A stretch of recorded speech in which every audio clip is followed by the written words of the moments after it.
belajar tentang kata benda dan kata sifat.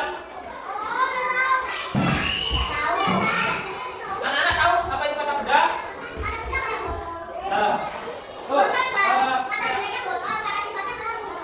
Apa kata sifatnya juga?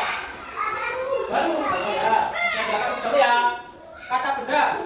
Kata benda adalah salah satu jenis kata dalam bahasa Indonesia yang digunakan untuk menyebutkan segala benda, baik benda mati maupun benda hidup. Kata benda juga dikenal sebagai noun dalam bahasa Inggris. Dalam pemahaman yang lebih luas, kata benda dapat merujuk kepada segala hal yang dapat dilihat, disentuh atau dirasakan. Sangat penting untuk dipahami dan dipelajari dalam kehidupan sehari-hari. Yang selanjutnya kata sifat. Kata sifat adalah kata yang digunakan untuk menyatakan atau menjelaskan sesuatu baik itu benda atau manusia. Kata sifat termasuk dalam rasa adjektif yang disebut juga sebagai kata keadaan. Penggunaan kata sifat akan membantu kita dalam memahami karakter atau sifat melekat pada sesuatu. Anda tahu contoh kata sifat dan kata benda? Ada yang tahu nggak? Kata benda, contohnya apa saja? Apa Bapak Kis?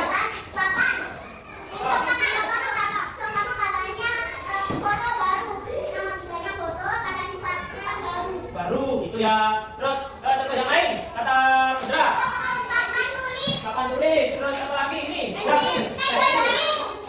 Jam dinding, apa lagi? Jam tangan, foto itu termasuk kata benda ya. Kalau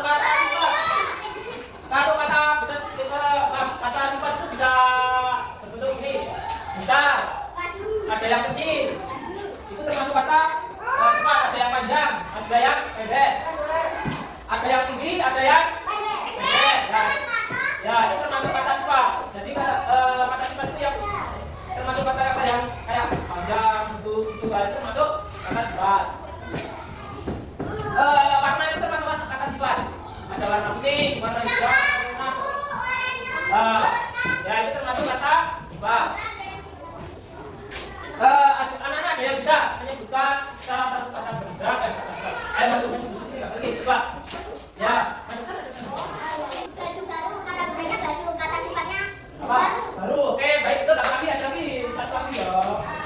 lampu tidur. Ya. Kata bendanya lampu, kata sifatnya tidur. Oke, baik, terima kasih. Ada yang lagi? Ada yang mau lagi nggak? Nggak masuk nggak ada? Nggak. Sudah nanti ya. Pak Guru di sini akan mengasih tugas ya, kerjakan.